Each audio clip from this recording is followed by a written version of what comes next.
The Iranian nuclear weapons program, this regime's nuclear weapons program began in the middle 1980s when the Ayatollah Khomeini gave the order to the IRGC to get the bomb. At that time, Iran was in the midst of the awful Iran-Iraq war that lasted 9 years through the 1980s. And at a certain point, the Iranians really feared that they might not win that war. Khomeini goes to his IRGC commanders and says, we got to have the bomb. That was the beginning of this regime's drive to nuclear weapons. Explain IRGC. Some people may not know what IRGC is. I'm sorry. Okay, IRGC is Islamic Revolutionary Guard Corps. It is the elite special forces units of the Iranian regime. It is separate and distinct from the regular army, which has, like everyone else, an army, a land force, an air force, and a navy. But the IRGC are the elite. They are, according to the Iranian constitution, they are formed as a, quote, religious army. Their job is jihad. That's what the Constitution of Iran says. The job of the IRGC is jihad and spreading the revolution. The Quds Force you may have heard of is a subdivision, an element of the IRGC. And the Quds Force main job is liaison with terrorist groups and organizations abroad. And that would include Hezbollah, Hamas, Al-Qaeda, the Taliban, and so forth. So the job of managing all of Iran's nuclear weapons programs, all of its weapons of mass destruction programs, as well as the ballistic missile system to deliver them, is the responsibility of the IRGC. So the IRGC in the 1980s goes immediately to Pakistan. And you may recall the name of a guy by the name of A.Q. Khan. He was the so-called father of the Pakistani bomb. And the Iranians went to him first because he was in the market, or he was the market. And they wanted to actually buy a bomb outright from the Pakistanis. They didn't sell them a bomb, but they sold parts, centrifuge parts. They sold blueprints on how to make a bomb. And most importantly of all, I might say, what the Pakistanis sold the Iranians was their network of international suppliers around the world, everywhere, Asia, Europe, everywhere, that were willing to sell things with end-user certificates, let's say, that were not quite, wouldn't pass muster. So that network of suppliers got Iran started, and the blueprints and the centrifuge parts, and they went from there. The program continued, but for 14 years, until the year 2002, the Iranian regime's nuclear weapons program was not known publicly. It was not known to the IAEA, that is the International Atomic Energy Agency, the monitoring body of the United Nations, which is responsible for monitoring the Nuclear Non-Proliferation Treaty and global members of that treaty who engage in give and take on nuclear knowledge. The purpose of it, of course, is the exchange of knowledge for the peaceful production of, let's say, electricity and that sort of thing. That is the IAEA. They have responsibility for monitoring, for conducting inspection visits, monitoring known and declared nuclear sites. They are not set up to be an enforcement agency. They don't have the power in and of themselves to do something about it when a nation violates that treaty. But what they can do is take the information to the United Nations Security Council, and there it would be addressed and dealt with. This is what happened with Iran. In 2002, an opposition group, the Mujahideen-e-Khalq National Council of Resistance of Iran, simultaneously in Paris and Washington, D.C., held press conferences at which overhead imagery and satellite imagery was presented, flew the lid off of Iran's nuclear weapons program publicly for the first time. We don't know exactly what intelligence agencies around the world may or may not have known about it. That's classified. But in the public arena, this was the first time that the world, the public, got a look at Iran's nuclear weapons program. And they showed in that presentation overhead imagery of several places. Natanz was one of those. Natanz is an enormous enrichment facility. I wish I had the overhead, but I'll show you at least just maybe you could see this a little bit. This is an overhead picture of Natanz actually as it was looked at for the first time by directed satellite imagery in 2003. You might be able to see here two kind of big squares. Okay, there are two squares though. Those are halls. They are called A and B. They are now completely buried underground, and that's the place where Iran installed its centrifuges at Natanz. This is what it looks like today, and you may or not be able to tell closely. You can come up and look afterwards. I'd be glad to let you see these.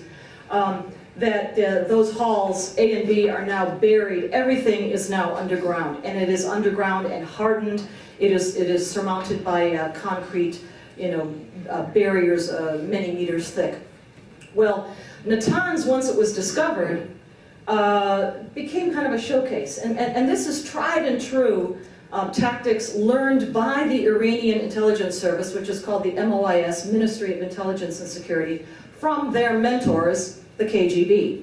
The KGB, Soviet KGB, directly taught the Iranian MOIS. And what they taught them in terms of this kind of facility is how to, D&D we call it, denial and deception, hide it, obfuscate it, mislead, send in another direction. And so Natanz became sort of the showcase. Now it's been blown. The IAEA does come in to visit and make inspections, and has made inspections since 2002, 2003 really, issues reports. You can find these reports online at the IAEA website. There are quarterly reports typically issued in February, May, August, and November of each year, more or less. And so they began to go and they visit, and the Iranians invited them in and let them come see. Now, just the way the KGB did with its clandestine weapons of mass destruction sites once they were outed, so did the Iranians. They turned one or more places into showcases where, oh, come on in, IAEA, do your inspections, have a look, issue your reports. But is that where the program is really, is that the entirety of the program? No, of course not. What I'm getting at here is that there are other sites. There are many other sites in the Iranian nuclear weapons program, and in particular there are enrichment sites, other enrichment sites. And I'll show you some of that. The reason enrichment is so important is because you cannot make a bomb unless you get uranium enriched to a very high level of purity, which does not exist naturally as you mine the ore from the rock. And you have to go through a very long and tedious and very technologically challenging process to get that uranium at that level of enrichment, which is over 90% purity, to make a nuclear bomb out of uranium. Now, part of that process after the ore is mined is to convert the ore, the uranium ore, into a gas. This is Isfahan. It's another place that was revealed and came to light after those revelations of 2002. At Isfahan, the ore is taken and put through a chemical process. The end result of that process is a gas. You heard Mark talk about uranium hexafluoride. That's what comes out of Isfahan.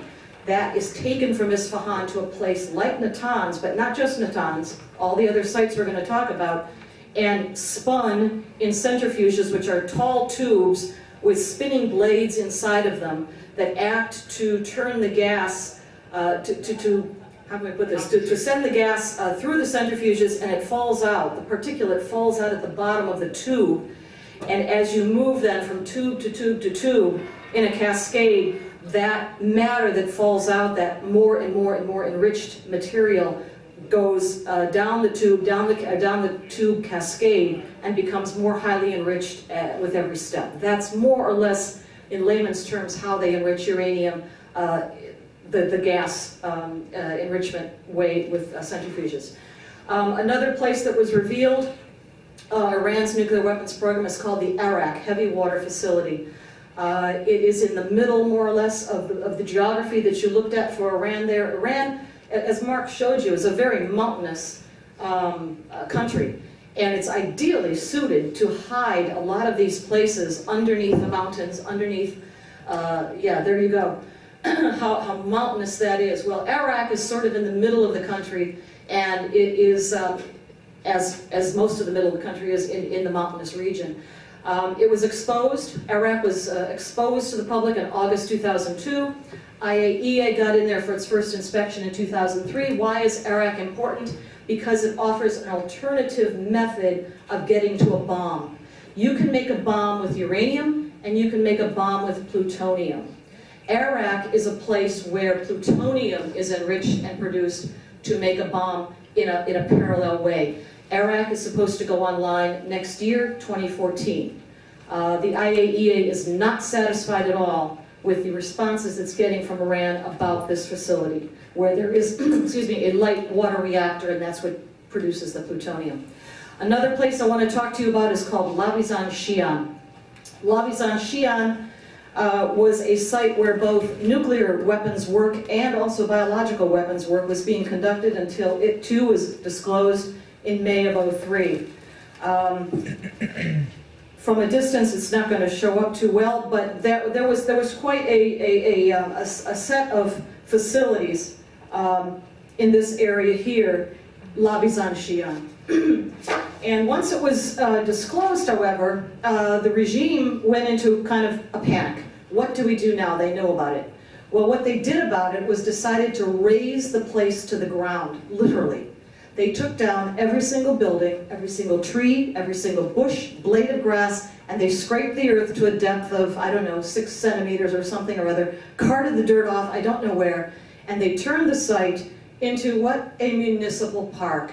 And the excuse was that the municipality of Tehran had its eye on this piece of property because they really wanted a family park, you know, picnic benches and tennis courts, and that's what they did.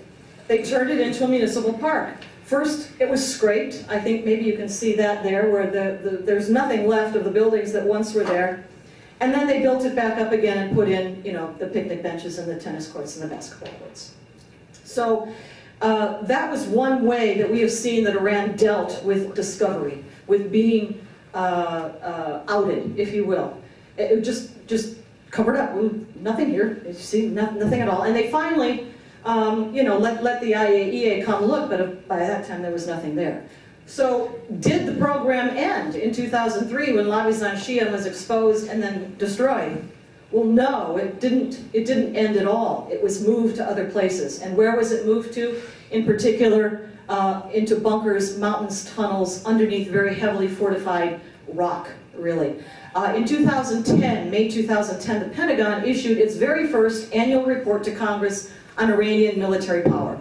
It was 31 years after the revolution, but, you know, they got to it. And that report from the Pentagon said that Iran is hiding its nuclear program in hardened underground structures, said also it's attempting to acquire sophisticated air defenses, like you may have seen them trying to get a hold of the Russian S-300 system, but, you know, air missile defenses to ring around these sites and protect them from attack. Finally, the Pentagon report noted that Iran was blocking the IAEA from investigating. Can you imagine? And that wasn't the end of it. There were more and more discoveries that came out, and we're going to get to the one that I really want to talk about today, but I want to mention one other first, which came to light in 2009 at the Geneva G20 summit. But actually this site was discovered in 2007. The US knew about it, others knew about it, but didn't say anything until 2009. And just as President Obama actually at the G20 meeting was going to make an announcement about this, day or two before, Iran says, oops, we forgot to mention, there's this other site. It is near Qom. Qom, again, is sort of in the center of the rocky, mountainous middle of Iran. Qom is a seminary city. It's where there are a whole lot of seminaries and theological training goes on there. The site specifically is called Fordow. Fordow is built into a mountain. It is dug very deep underneath the earth. It is built to hold 3,000 centrifuges. That's not a very big number, but it's a perfect number if all you're trying to do is not produce electric power in the end, but rather contribute to a nuclear enrichment program for a bomb. In 2012, in November, the most recent IAEA report we have says that at Fordow, There are now a little more than 2,800 centrifuges, pretty close to their projected maximum. 2,088 of those were added just in 2012. Now, if you think about sanctions and the pressure that those sanctions are putting on the Iranian regime, and not the regime, I would say, putting the pressure more on the Iranian population and its economy, which is having a very difficult time right now, basic goods and shortages and prices and all of that. Those sanctions are not affecting the nuclear weapons program. If you read the IAEA reports, as I said, quarterly that come out, you can see that there is an acceleration of the program. They're not slowing it down, and they have no intention of stopping it. They are accelerating in response to the sanctions, not stopping it. Well, this installation of these centrifuges at Fordow, I think, is one good example of that acceleration progress. They can get now to weapons-grade uranium, more of it and faster with sites like this. Let me mention Parchin. Parchin is a military site where it's been reported there's been neutron trigger testing. These are the explosive charges, the triggers, if you will, that actually set off a nuclear bomb. You got to have something to start the chain reaction process of a nuclear bomb, and triggers are what do that. And this place, Parchin, about 18 miles south of Tehran, again, Tehran in the middle of this highlands country, is a military site. It had, according to overhead that was shown and published on the internet, had a particular facility, actually a containment facility is what they called it, the IAEA called it, that was used for explosive trigger tests, they believe. IAEA believes that. And so what happened at Parchin once that report came out, well, remember Isfahan? Okay, they're doing the same thing at Parchin. They're taking the buildings down, they are destroying infrastructure that's already there, and you can see by satellite photos that are on the internet a cleanup in process, including scraping of the earth with heavy earth-moving equipment. It is being razed to the ground, just like Isfahan was. All right, let's get to this last one here today. This site is called Fordow. This is the most recent one that has been revealed. It is an enrichment site. It is under a mountain. It is not very far from Iraq. Remember, Iraq is the place with the light water reactor and the plutonium route to a bomb. Fordow was reported in the media just a few weeks ago. It is still in the process of being verified and validated, but the overhead certainly looks like what is reported to be. It is an enrichment plant. The Iranian source that is providing this information to Reza Khalili is a former IRGC member and volunteered at one point in the 80s to spy for the CIA while he was still an IRGC postdoc. And the reason he did that was he thought if he could just tell the United States what's going on, we'd do something about it. Well, that didn't happen, but he has stayed true to reporting, and it says that his reporting comes from intelligence sources inside of the IRGC. Again, still being validated, but this site is the most recent thing to be reported. It's a 3-level site. It is under a mountain, very deep under a mountain. It's about 80 miles away from Fordow. And according to the report, there are Russians and North Koreans working at this site together with Iranian scientists. There are 2,000 centrifuges in this site, in this facility, according to the report. Again, it's not a huge number. Natanz, you know, what did we talk about? 9,000 or something just in the last year added on. But the point is that this is an amount that can help to contribute to what might be called a breakout scenario, where Iran makes a mad dash to acquire that last level of weapons-grade uranium at that above 90% level. They are already enriching to the just below the 20% level, from which you say it's a big distance between 20% and 90%, but technologically it is harder and takes more time to get to the 20% mark of enrichment than it does to go from 20% all the way to 90, 93%. So they are within dash distance of getting to weapons grade with the stocks they have on hand right now, either low enriched uranium or medium. Again, I have site photos of this place. This is February 2009. You can kind of see an empty plain here at the moment. It's kind of blank. Well, by September of last year, it had been built up. And the point is not so much what you can see above ground, although these photos do show, for instance, a security perimeter. Again, come up here late afterwards and look at the photos, but there is very clearly from the photos you can see a road and a security perimeter built around the site. You can see maybe you can see this, two very large entrances that go into the mountain, here and here. And again, come up and look at it. It looks a lot better on the screen.